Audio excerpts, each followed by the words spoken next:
Namo Vishnu-padaya, Krishna-prashtaya bhutale, Srimate Bhakti-vedanta Swami niti namane, Namaste Saraswata Deve Gauravani Prashadane, Nirvasesha Shunyavadi Paschatadesha Tarane, Sri Krishna Chaitanya Prabhu Nityananda, Sri Advaita Gadadhar Shivasdi Gaur Bhakta-vrinda, Hare Krishna, Krishna Krishna, Hare Hare, Hare Rama, Rama Rama, Hare Hare.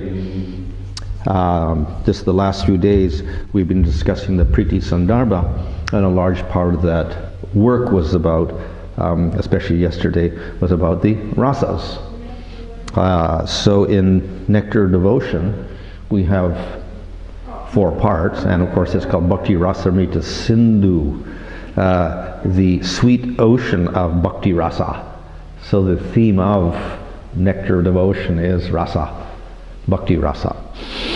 And the first part actually doesn't touch upon the rasa, but gives us an introduction to the means by which we get to the rasa. That is, in the eastern section of the Nectar of Devotion we have just a definition of what type of bhakti will lead us to the ocean of rasa, and that means pure bhakti.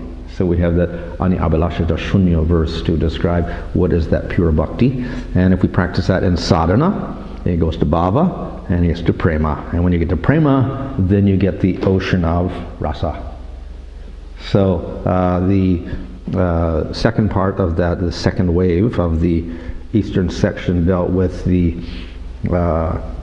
sadhana aspect, which had 2 parts, Vaidhi and Raganuga. Third part has Bhav Bhakti, and 4th part has Prem Bhakti. So the 4th section, Prem Bhakti, is very short because the rest of the book actually is about Prem Bhakti. And that's what continues here in the southern section. We have a description of rasa. So the southern section gives us a general introduction to what is rasa, and it describes the different components of rasa, which are, as we discussed yesterday, vibhava, that is Krishna and the devotee; sthayi bhava, the main positive emotion, loving emotion, called rati or bhava; anubhavas, the actions; sattvika bhavas, the involuntary ecstasies, so to speak, crying, fainting, etc.; and vyabhicharya bhavas, not minor bhavas that manifest. So these are called the ingredients of the rasa, and these will manifest a little bit in bhava and fully in prema. So we have a discussion of rasa in terms of the ingredients, because taste is dynamic. It's not just all sweet, it's not just all bitter, etc. It's a combination of things, and this creates the pleasure. And this is why we get in cooking, which is also rasa basically, a skillful cook produces rasa by combining the ingredients in a particular way that only he knows about, and by particular combination, then it tastes interesting, it's not boring. So that's what rasa is, a combination of the different ingredients to produce the result like this. So we can have ingredients like, oh, is that cheese or pineapple? And we have tomatoes there, and we have some, looks like zucchini, broccoli maybe. Anyway, we got ingredients. They could be ingredients for anything, of course, but if we're making a pizza pie, then we have to combine everything in a very particular way to get a pizza pie. So the dough is a certain type of dough, and then you have to let it rise and whatever, then to roll it out in a certain way. And then you have to combine the other ingredients on top of it. And if you can combine them in a wrong way, it doesn't taste good. If the bread doesn't rise properly, then it's useless. If the bread is too fluffy, then it's not good. And then if you don't cook it properly, useless. Raw pizza, not good. So you need the dough has to be proper, and I guess you have to put a little salt in there also to make it look maybe a little oil also they put on, a little olive oil in there, make it a little crispy also, so that each cook will have his particular way in which he makes that crust, so that it's got the right texture to it, in combination of what he's going to stick on top of it. And it's that combination of the crust plus the other things that will give the particular charm of that particular pizza. And there's all sorts of different combinations you can do. You know, you can have different things on top, or the way you combine them, or the way you cook them, etc. But the result is you get the pizza pie at the end. And then this has a certain taste to it. So it's made up of ingredients combined in a certain way to give a certain taste. And that's what rasa. Rasa is taste. So it doesn't depend on one thing. A combination of things. And then we get a particular taste. And it has to be combined skillfully also. There's a talent for combining it. So that's why we talk about rasabas. That's not good. You can't do it that way. So that was rasabas. Wrong combination of things. Pineapple pizza. Not for Americans. They don't know what is original pizza. They don't know what is original pizza. So anyway, we have the ingredients. So we have the sthāyi bhava, which is necessary. In other words, it has to be an emotional relationship, but it has to involve a devotee and Supreme Lord. We can't have a rasa or relationship without two people. So in this case we have Supreme Lord and devotee. That's the vibhava. Anubhavas are the actions which we think about, we're going to do. Sattvika bhavas are the spontaneous things that you don't think about and they just happen, like crying or fainting. And Vyabhachari bhavas are the minor emotions that act kind of in opposition to the sthāyi bhava, because they may be negative, like fear, terror, anxiety, doubt, etc., that come in temporarily. So that combination produces the rasa. If we have one of these things absent, the taste is not there. So we have to have an ingredient like this, all the ingredients. It is like, well, it's based upon, or we can say the material world is a reflection of the rasa in the spiritual world.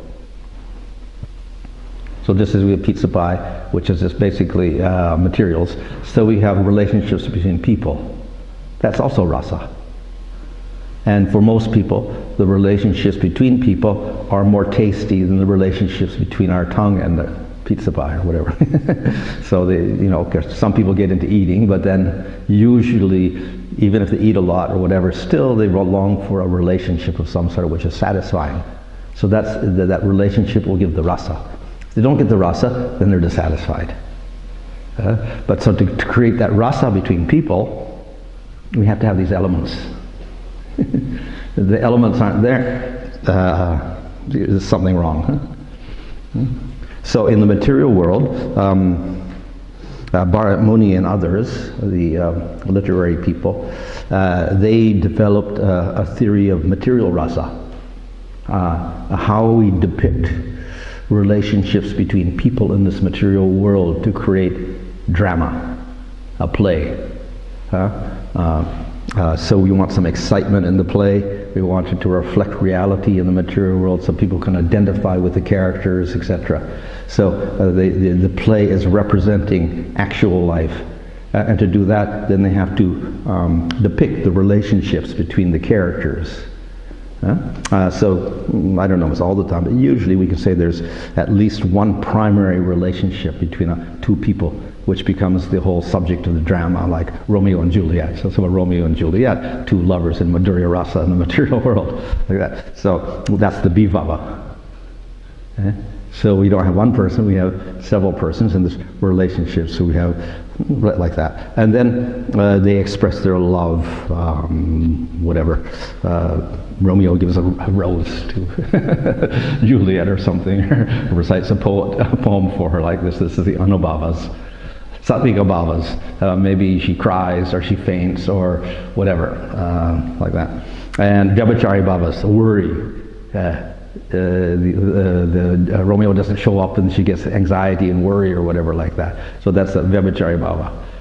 So that creates the taste, the combination creates the taste in that relationship. And a skillful playwright will combine these things in such a way that the audience will identify with that. And they will also experience whatever the person there in the drama is experiencing. And if it's done properly, then it's rasa. If it's not done properly, we may just get, it's very flat. So there may be anger depicted, and it's all anger, just anger, anger, anger, or it's all violence, fighting, fighting, fighting. You know, so it's not so rasa. It's boring after a while. If you have one fight, okay, but if you have 20 fights in the whole drama, then people get tired of it. So they want some relationship, and then if you don't develop the relationship properly, everyone will say that's not good, you know. And if there's a relationship developed nicely and presented nicely, and we identify with the characters, and they're showing their emotions, minor emotions, major emotions, etc., very nicely, then we say, oh, this is exciting. So that's the material drama, based upon actual relationships in this world. That's a reflection of the spiritual rasa, in which we have Krishna as the center of love. And everything is in relation to love. In the material world, it's not like that. Often the maybe the major relationship may be one of hatred or whatever. Like in some of Shakespeare's plays, it's not love at all. Like I think it's Macbeth. Macbeth is the king. And there's no love relationship in that one at all. It's all about murder. So that's the material world. So there's no central love. So in the spiritual world, everything's based on Krishna. So he's the vibhava. The alambana is there. That's what's called props or whatever, support. Depends on object of love. If we don't have an object of love, then the spiritual world is useless. So we need the object of love, and that is Supreme Lord, form of Krishna. And then we need the person who's experiencing Krishna. So that's called the asraya. So we have the vishaya and the asraya. These are part of the alambana. These necessary components of rasa. So of course the devotees could be of various sorts. Another aspect of the alambana is that to stimulate this loving relationship, things have to manifest in the object of love. So in other words, it cannot be Brahman. Brahman has no qualities. Nothing. You can't see it, no form at all. So how we can have a relationship? So when we have a form of the Lord, then he will manifest various aspects which will attract the devotee and stimulate that love, the sthayi bhava. So these are called the Uddipanas, or the stimuli for the object of love. So these are the components of the Vishaya, or Vibhava. So we have the Alambana with Vishaya and Asraya, and then we have the Uddipana. Those are the sections there. Okay. So just to go back to the Vishaya again, Krishna is the main object. So he may be Krishna. Sometimes he disguises himself. And then you don't really know who he is, but then still there's that feeling of love for Krishna, even though he's disguised. So an example is given in this section of the Nectar of Devotion in Dwarka. And Uddhava speaks, why does this queen in the inner chambers of Dwarka attract me so much? I can understand that Krishna has assumed the dress of a queen out of curiosity, is wandering about the palace. So Krishna's dressed up like a queen. But then Uddhava said, wow, I'm attracted to that queen. Why? It must be Krishna. And of course, in the Brahma Mohana Leela, again, Krishna was hidden. He was all the calves and cowherd boys.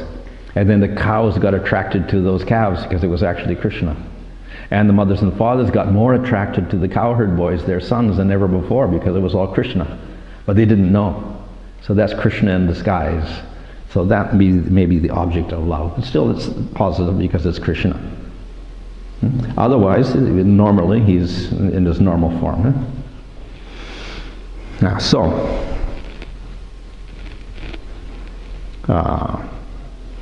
in this section, it's actually a very long section because part of this alambana, we have the Krishna as the object of love, and in order to get attracted to Krishna, he has to have some qualities. So Krishna and his qualities cannot be separated. So in relation to that then, Rupa Goswami describes all of Krishna's qualities, which amount to 64. There's a whole list of qualities, and for each quality then he'll explain what it is, then he'll give an example and give some Sanskrit verse to illustrate that particular quality. And so we get a whole series of qualities. We get 50 qualities, which even the jivas can develop to a small degree when they reach prema. But in Krishna they manifest fully. Then we have 5 extra qualities that Shiva can also manifest. Then we get 5 extra qualities that Shiva and the jivas don't manifest, but Vishnu manifests. And then finally we get extra qualities of Krishna, the 4 extra qualities. So in this way we get the qualities of Krishna manifesting in his swarupa, or in his form. So of course they're part of his form, but at the same time they can act as an Uddipana to stimulate love. So, as I said, 50 qualities manifest in the, even in the jivas to a little bit. 5 extra qualities will manifest in Lord Shiva. And sometimes Krishna becomes Brahma in the other jiva. So then these qualities will manifest at that time also in Brahma. Because the Lord himself becomes Brahma or some other Devata or whatever. So then these qualities will manifest. So we get eternal form. So Shiva has the eternal form like the Supreme Lord. Jivas have a material body as their form. So he doesn't have a material body. Eternal form, unaffected by Maya. He's not covered by ignorance like the jivas in the material world. He's got all knowledge. He's sarvagya. Eternally youthful. His appearance is always very young, like Krishna's young. So Shiva also has this young appearance. Doesn't grow old at all. His body is Satchidananda. He's manifesting bliss, spiritual bliss. And he has all siddhis. The yogis strive for siddhis. So Shiva's got all the siddhis, great powers. So these qualities are in, of course, Shiva, but they're also in Vishnu, also in Krishna. So 5 extra qualities will manifest in the Vishnu forms, such as Achintya Shakti, by which the Lord manifests and destroys the universes but remains completely untouched. And he can destroy the universe, he can destroy karmas, he can bewilder Brahma and Shiva. So he's got very special powers, more than Brahma or Shiva. And of course Shiva is like a form of the Lord, but Vishnu can bewilder him. And millions of universe emanate from his form, so this is actually Mahavishnu. So Shiva cannot manifest millions of universes. It's only Vishnu that does that. Vishnu is the source of the avatars. So through Vishnu, for the Purusha avatars, the avatars manifest within the material world. Shiva does not do that. Jivas cannot do that. So only Vishnu does that. Yeah? He gives benedictions when he kills a demon. When Narasimhadev killed Hiranyakasipu, Hiranyakasipu did not go to hell. What happened? He became Ravana. So that was his benediction. He got to enjoy in the material world a little more. When Rama killed Ravana, what happened? Didn't go to hell. He got benediction. He became Shishupal. Again, he enjoyed in the material world. When Vishnu kills a demon, he doesn't go to hell. He gets some auspicious result. But it's more or less confined within the material world. He becomes a king and he can enjoy again. He attracts Atma Ramas. So the Vishnu is very attractive even to persons like the Kumaras who are in Shanta Rasa. So people who are like Gyanis, they can become attracted to the Supreme Lord. So these are the special qualities of Vishnu. In Krishna, these qualities are also present, but they manifest in a more spectacular way. Huh? So Krishna spreads himself throughout the material and spiritual worlds. We see how by his Achintya Shakti Vishnu can create and destroy universes, destroy karma, etc. like that. And he can, from him, become millions of universes. But Krishna is even more remarkable. He can spread throughout the whole material world and all the different universes and in the spiritual world.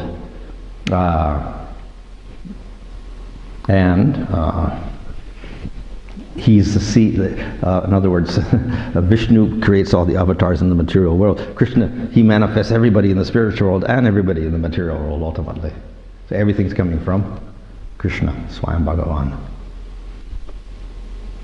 So Vishnu can kill a demon and give him a nice benediction of nice material life.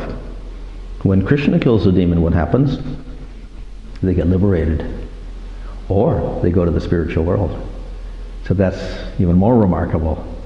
And then even Vishnu doesn't do that. And though Vishnu can attract Atmaramas, Vishnu gets attracted to Krishna. He's attractive even to Narayana. So this is very, very remarkable.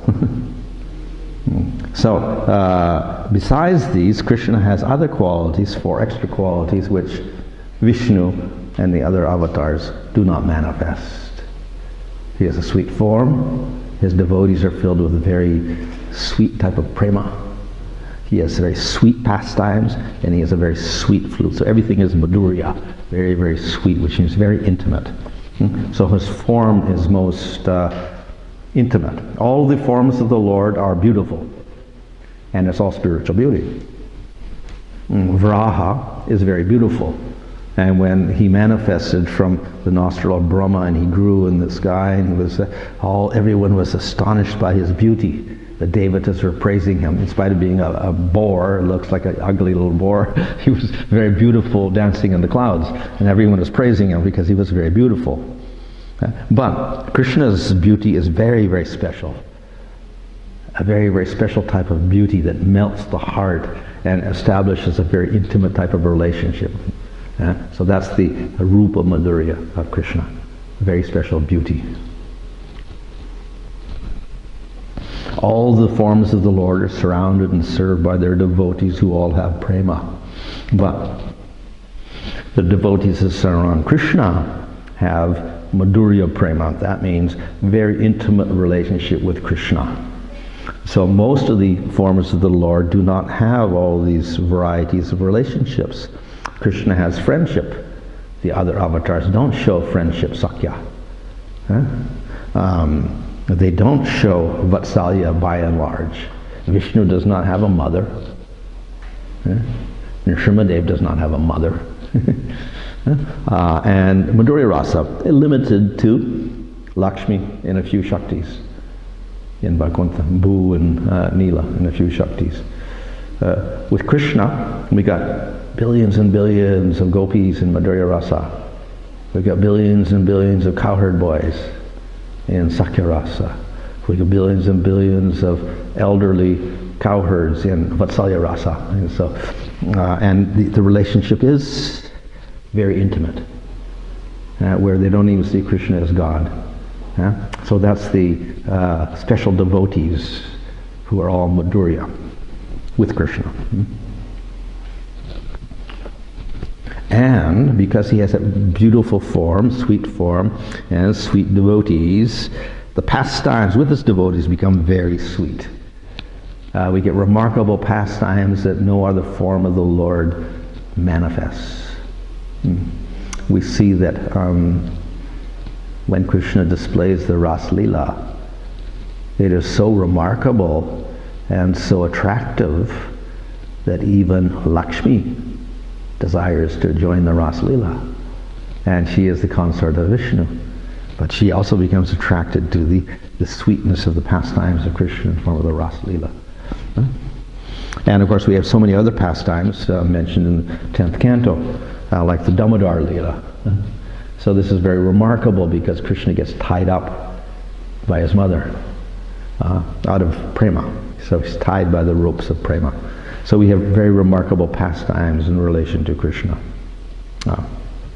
And the fourth item is the Venu Madhurya, the sweetness of the flute of Krishna. So that flute is the special object in Krishna's pastimes. And when the sound comes out of that flute, then anyone who hears it develops this intense, sweet prema. Not only the human beings, even the animals, not just the animals, even the plants. So the plants start getting ecstatic symptoms. And not even that, even the non-living things, like water, get ecstatic symptoms. And the rocks start to melt and cry in ecstasy. So everything is affected by the sweet sound of Krishna's flute. So this is the special quality of Krishna that's not manifested in any other form of the Lord. So that's Krishna's special nature as Swayam Bhagavan. So Krishna is most sweet, etc., and therefore he's called Swayam Bhagavan. But he also manifests in three forms. One is called Purnatama, which means most complete. So in Sanskrit we can have a word like big or whatever. In English we have the same thing. Big, bigger, biggest. So we have comparative and superlative, bigger and biggest, like that. So the superlative in Sanskrit, you put tama at the end of it. Uttama, the highest. And purna means complete. Purnatama, highest completeness, most complete. So Krishna's got a most complete form. Where? In Vrindavan. So there, Krishna displays full power and full sweetness. So we may think that because Krishna is sweet, the power will disappear. But no, Krishna is more power than Vishnu, even in Vrindavan. So very remarkable. So there is Purnatama in Vrindavan. What's the example of the great power that Krishna shows? When Krishna bewildered Lord Brahma, and Brahma stole the calves and cowherd boys for 1 year. After 1 year, Brahma returned. And he was puzzled because he saw Krishna playing with all the calves and cowherd boys. And he said, well, I put them in the cave and put them all to sleep. So then he went in the cave and he looked, and they're all there sleeping in the cave. And he looked outside and they're all playing with Krishna. And he said, they look the same. How can that be? Maybe the whole thing is fake. And he was very puzzled what to do. And he was really bewildered. And he looked at those calves and cowherd boys, and then suddenly they all turned into Vishnu forms. There was billions of calves and cowherd boys. They all became Vishnu forms. And each of these Vishnu forms was in charge of a universe. And he could see all of the planets and the elements and the Devatas and the Brahmas and all these millions and millions of forms. And then Brahma could understand, because all suddenly he's looking at the forms, they disappeared and only Krishna was there. So then I say Krishna's the source of all the Vishnu forms, who create universes, who create Brahmas. So in this way Krishna showed how he is Swayam Bhagavan. He is topmost, even more powerful than all the Vishnu forms. So therefore within Vrindavan Krishna manifested this power. So though he has all power, he also has full sweetness in Vrindavan. So of course we have many examples of that. Mother Yasoda's breast milk was sucked by the Supreme Personality of Godhead. What past auspicious activities did she and Nanda Maharaj perform to achieve such perfection and ecstatic love? So he was just a small child drinking milk from Yasoda's breast. So that's an example of full sweetness that nobody else manifests. And in Vrindavan we get full mercy.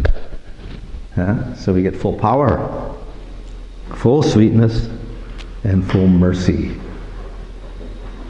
So the example of mercy is Putana. Putana came as a demoness to kill Krishna by tricking him to take milk and then poison him. So ill intention was there. And what did Krishna do? He was not affected by her poison. He sucked out her life air. She died, but she became a nurse in the spiritual world. And so that's full mercy. No other form of the Lord does that. But Krishna does that in Vrindavan. So, Purnatara, the Tara ending means, the Putama means most perfect, Purnatara means more perfect, which is not, it's a lesser stage, like bigger and biggest, so it's like the bigger stage. So it's slightly less than Vrindavan, and that is in Mathura. So there Krishna's not yet displayed all of his power in terms of Aishvarya in Dwarka. So he goes to the get educated and this and that, and he's like still like a boy, getting his Gurukul education or whatever. So not fully manifesting his Aishvarya aspect as Supreme Lord. So it's called Purnatara. Still there's some sweetness there in that. And then in Dwarka he's called Purna. So less, it's a lesser form. So less manifestation of his qualities, and particularly the sweetness is a little bit curbed because his Aishvarya aspect becomes quite prominent. Yeah? And then he goes to other places like Avanti for his education, Hastinapur to see the Pandavas or whatever, and Kurukshetra he goes for visiting the people of Vrindavan. So according to the persons, he'll show different amount of qualities there. So when he goes to Kurukshetra, then in terms of the people of Vrindavan, then he shows all of his sweetness there. Then other places he show less. So therefore Krishna is very sweet and very powerful, but there's a little bit of variety in that. Most is manifest in Vrindavan, a little bit less in Mathura, and less in Dwarka. So that's, those three forms are there. We also have 4 forms of Krishna in terms of how he relates, or how people interact with him, and then he shows certain qualities. One is called Dhirodatta, a very noble type of person. The person is inscrutable, modest, tolerant, merciful, determined in vows, obscures others' pride, is not boastful, is strong. He's called Dhirodatta. And so he's quite a gentle, merciful person at the same time. He's not a weakling, he is strong. And so that's one type of person called a noble person, Dhirodatta. One called Dhiralalita, very playful. He's clever, endowed with fresh youth, end of Kaishar period, skillful at joking, free of worries, controlled by his dear devotees. So this is a more frivolous type of personality, joking all the time and playing around, showing his cleverness. Different type of personality, called the Dhiralalita. Then we have the Dhirashanta, very gentle. He was peaceful, tolerates suffering, uses discrimination, possesses qualities like modesty, is called Dhirashanta. So he's, this one was kind of gentle also, but he's still showing powers, etc. And then the Dhirashanta is very, very gentle. And then we get Dhirodatta, very proud, haughty. He shows envy, pride, deceit, anger, fickleness, and boastful nature. So this is often seen in Krishna in relation to some demons, particularly when he's fighting, various demons outside of Vrindavan, or even in Vrindavan. He may show pride and whatever, anger, etc. So that's the Dhirodatta person. So Krishna is all 4 of these types in different situations. So they look a little bit contrary, particularly the Dhirodatta, the last one. But somehow they exist within Krishna because he has this inconceivable powers. And they may look like they're faulty, like anger, why the Lord should show anger, pride, deceit, etc. those qualities become perfect in Krishna. And even though there's a contrariness between some of the qualities are opposite, they're all resolved in Krishna. And they become perfect. So that's the Vishaya, object of the devotee's love. So the Asraya is the devotee. This is the person who experiences Krishna. Of Mathura, Dwarka, Vrindavan, or these four varieties of Krishna, Dhira, Datta, Dhira, Lalita, etc. All the 64 qualities can manifest and experience Krishna. This is the devotee that experiences. He's called the Asraya. Of course, there are a variety. There's the one doing sadhana bhakti, the sadhaka. But he can't experience Krishna unless he gets to the bhava stage. Then at that stage he can experience Krishna. But he still has a little bit few annoyances, so he can't experience Krishna fully. Then we have the Suddha person, or the Prema person, and Prema, the Siddha person, and that person can experience fully rasa with Krishna. So, among the Siddhas, we have two types. Samprapta Siddha, which means they've attained that position of Prema by sadhana, or by kripa. So they were fallen jivas in the material world, and they got the mercy of devotees, or they did sadhana, and then they get prema, and they go to the spiritual world. So that's the Samprapta Siddha devotees. Then we have the Nitya Siddhas, never in the material world. They're eternally with Krishna. There's no time when they experience material ignorance, etc. So the Nitya Siddhas.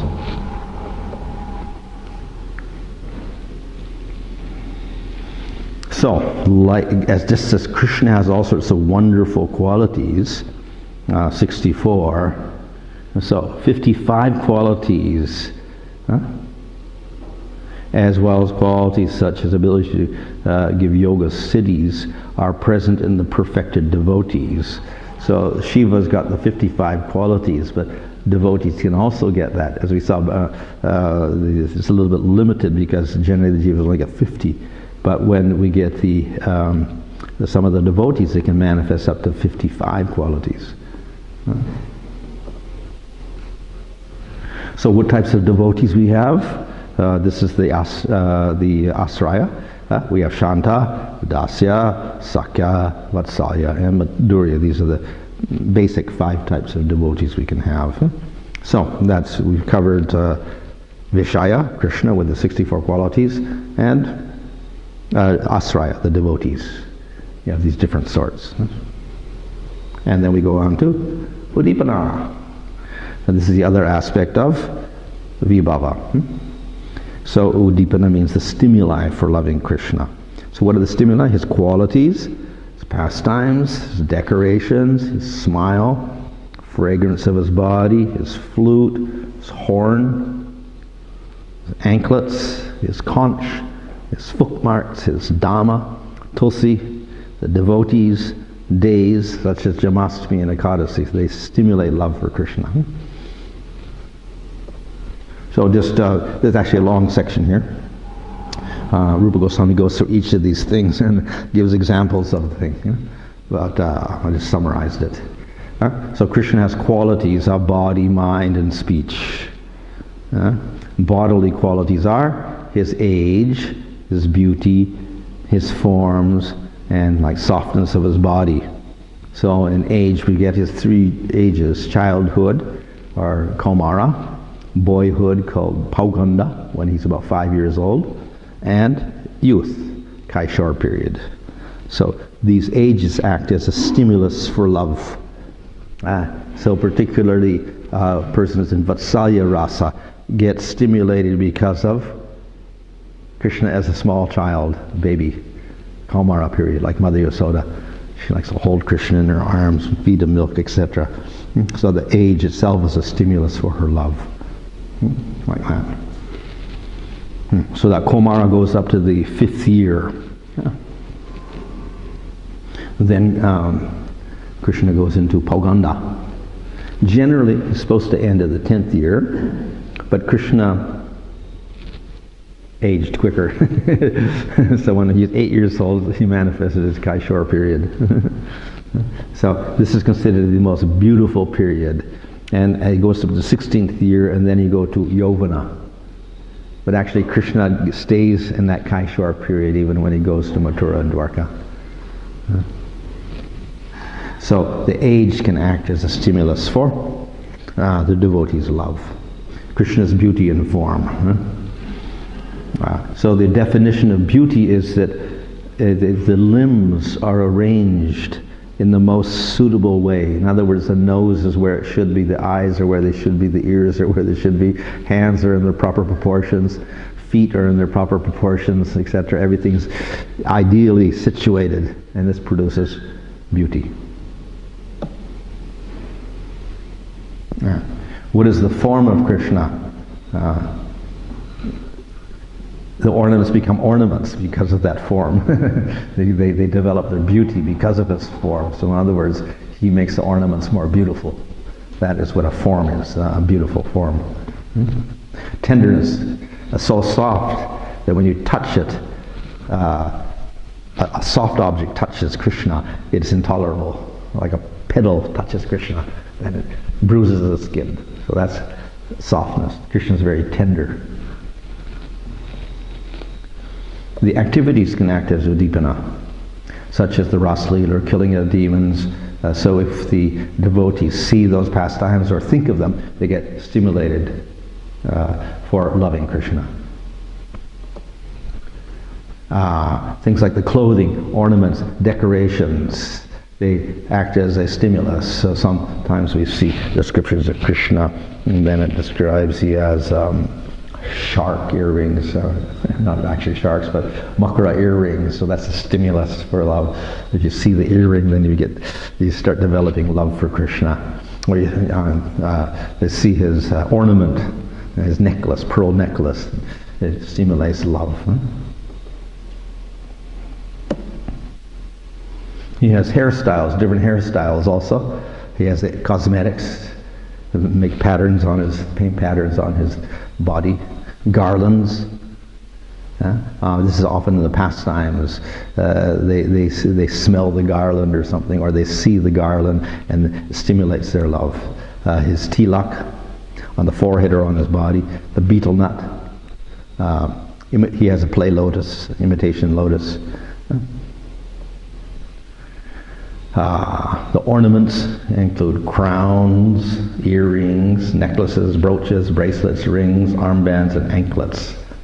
So they can all stimulate love. His flute, of course, is a great stimulus. He has a horn, buffalo horn, that stimulates love, and his conch shell.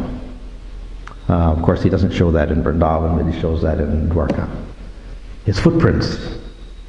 We see that when the Kaliya pastime there, Krishna's footprints were in the sand, and the people, they followed those footprints, and that way they could understand where Krishna was, and finally they came to Krishna and they saw him in the coils of Kaliya.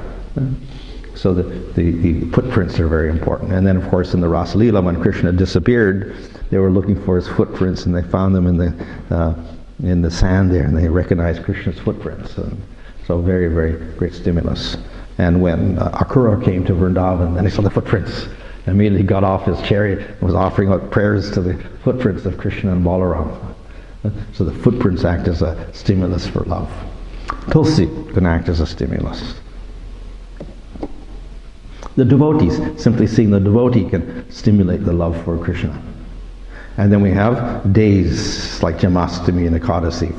Usually for sadhakas, these become events which stimulate love for Krishna. So these are the Uddipanas. So this finishes the Abhava. Okay, any question?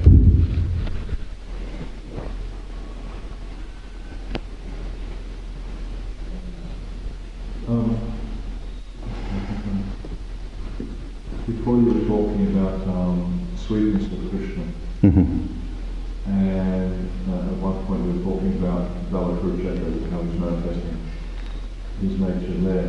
And one thing I always found quite extraordinary about that was the exchange with Vishnu. Because Vishnu had this particular relationship relationship with Krishna. Mm-hmm. And when the arrows were being shot at Krishna, Krishna was sensing them like love bombs. Yeah. Then when he's sitting on Krishna Day, when he's leaving his body, he remembers this relationship, but he's also describing to the Yudhisthira the relationship of Krishna with the residents of Vrindavan and how that's the highest relationship. He understands that. Mm-hmm. He's not connected to it. Ah. Yeah. So there are devotees who can appreciate, we see even in the case of Brahma, when he came to Vrindavan, then after he prays, and he's praying, and he understands how exalted the devotees of Vrindavan are, and he's praying, I can just be a piece of grass in Vrindavan. So he understands that, but still he cannot really get into that because he has a different body. He has the body of Brahma. Brahma cannot be a cowherd, so he can't, it's impossible for him to enter into that type of mood completely. So he can appreciate it, but he cannot completely enter into it. The person the most likely to enter into it is Uddhava. So he was like Krishna, almost so. And he could understand the mood even more than anybody else. So he was more, let's say, inclined to that. But still, he appreciated the gopis as the highest, but he never desired to be a gopi. He desired to have the intensity of the love, but in his dasya and a little bit of sakya only. But it's kind of, I find it quite extraordinary that he actually understood the two-handed form of Krishna was the highest, but he still wanted to see it one-handed. Ah, okay.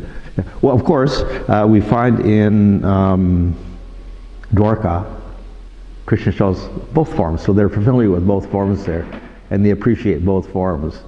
Of course, for the devotees in Vrindavan, they don't like the four-arm form at all, they only like the two-arm form. But we find in Dwarka they can appreciate either form of the Lord, because he sometimes manifests one or the other. So, nevertheless, though the people of, to some degree, of Dwarka can appreciate that Vrindavan is higher, because we see in Brihad Bhagavatamrita there, that they definitely recognize that Krishna is more attracted to Vrindavan than he is to Dwarka. They all know that. And particularly the more intimate persons, they're like the queens and Uddhava and others, they know that, but still they're in their particular rasa in Dwarka, so they stay there. So they can appreciate, but at the same time they have their particular relationship. And in Brihad Bhagavatamrita there, in discussing the seeing all these different things, I think it's in relation to Narada Muni seeing everything, it says, then the comment is that though we can say Vrindavan is the highest and then the gopis are the very, very highest, still we should not deride any of these devotees in their particular relationship, that they're all perfect in their own way. So that's what those devotees, they have their own satisfaction with that particular relationship, even if they can realize that, okay, Krishna's actually, Madhurya Rasa is higher, but still, they're satisfied with their relationship. Or if it's Dwarka, they can appreciate Vrindavan, but still they're satisfied with their particular relationship. I still find it hard to comprehend in a sense, because taking from my materialistic perspective, if someone offered me $100, and then they said, you can have $100 or you can have $1,000. Which do you choose? I know which one I'd go for. I wouldn't even think twice about it. You know what I mean? Yeah. True example. So Well, it seems to me like what Vishnu is realizing that Krishna is the highest is far superior to what he has. He's still okay with what he's got. Well, something like we consider mango juice is the highest juice. Sugarcane juice is nice. Grape juice is also nice. Mango is the highest. But then some people don't like mango juice. They prefer grape juice or sugarcane juice or whatever. Or some people may say pizza is the best. Other people, no, that's not the best. What do they think? Halava is the best. They like sweets more than they like savories. Or just people are different. And even they can say, okay, yeah, it is better, but still I like this better. So yeah, technically I can see that mango is better, but still I like the sugarcane juice. Or like that. So They can appreciate from rationally speaking, whatever, but taste-wise, they have their own particular taste. Like Hanuman has his particular taste for Rama, and nobody can ever interfere with that. Even if he knows, okay, this other thing, no, I don't want that. Because he's got his particular taste, you know.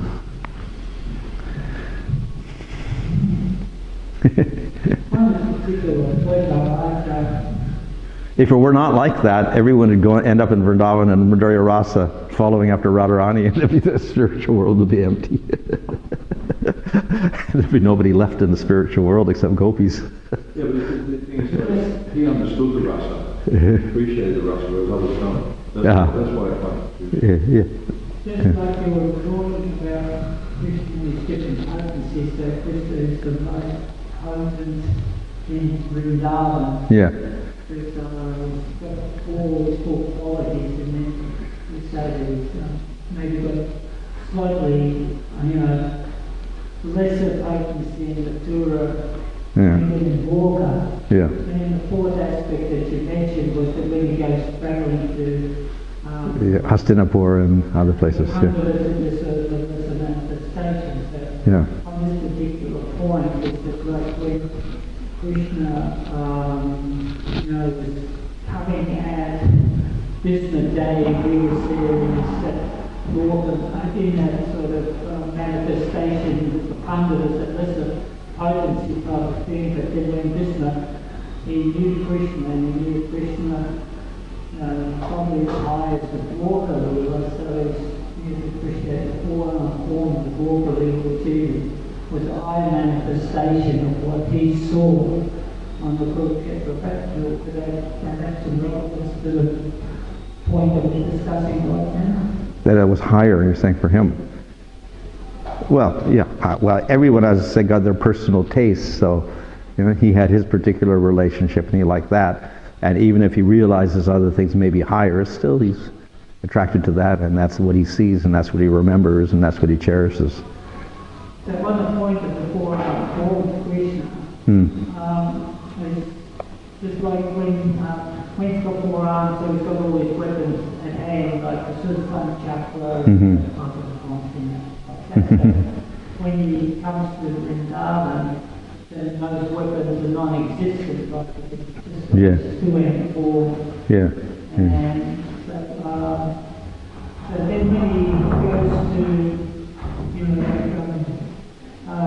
associated with the Pandaras, he still shows his two and four, not the four and four. Usually, yeah. And so when Just like Arjuna in Bhagavad Gita says, show me your two-hand form. I like that form better. So when he goes to Mathura, it's two and four. Usually two-hand form, yeah. Dwarka really basically sometimes manifests his forearm. So that's why it's called Purna, because they understand he's the Supreme Lord to a greater degree, because he acts more like the Supreme Lord, and he even has four arms sometimes. Whereas even in Mathura, he doesn't really show that. Yeah.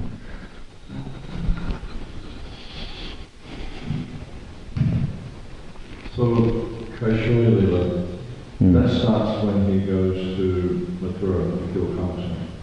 No, Kaishor starts in Vrindavan. That's Madhurya Rasa. How long is he in Vrindavan before he goes to He's 8 years old to 12 years old. 11 point something, is it? 11 point something, yeah. Is there about 3 years? Yeah, 3.5 years. Kaishorya Lila. Then he goes to Vrindavan. Mathura, yeah. Then he meets up with Vasudeva and Devi. Yeah. And Vasudeva calls his priest. Yeah. Give him Gayatri Diksha. And then he goes off to Avantipur. Yeah. Yeah. And how long is he in? I was not saying how long he was in Mathura, but it couldn't be too long. Huh? No, because it's described, Prabhupada describes in one place that once they get to Gayatri, they get Brahmanization, and then they spend some time living away from the house. Yeah. So he went off to the Gurukul right after that, I suppose. So, yeah. How long was he there? How much is it? 2 months? Or how many days? Something like that. He learned all the arts in 64 days or something. So maybe 3 months. I don't know, 2 or 3 months.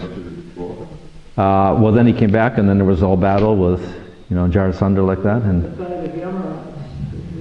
then he recovered the son of Sandapani Muni, then he went back, and then 17 times he attacked the city, so there was some time there.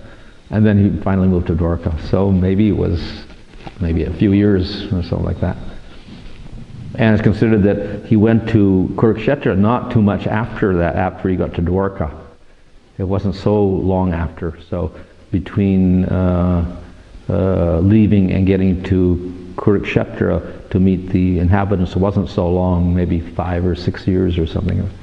That's what the Vishwanath says. Because they were still, when they meet, they were still referring, and you killed Kamsa, so they still remember that incident. Because the residents of Vrindavan stayed in the Guru for some time. Nanda and the cowherd men and the cowherd boys. And then after a while they fell out of place and they went back to... Yeah, well, Krishna also told them to go home. He says, I'm coming back, so you go back now, and I'll come back later. Yeah.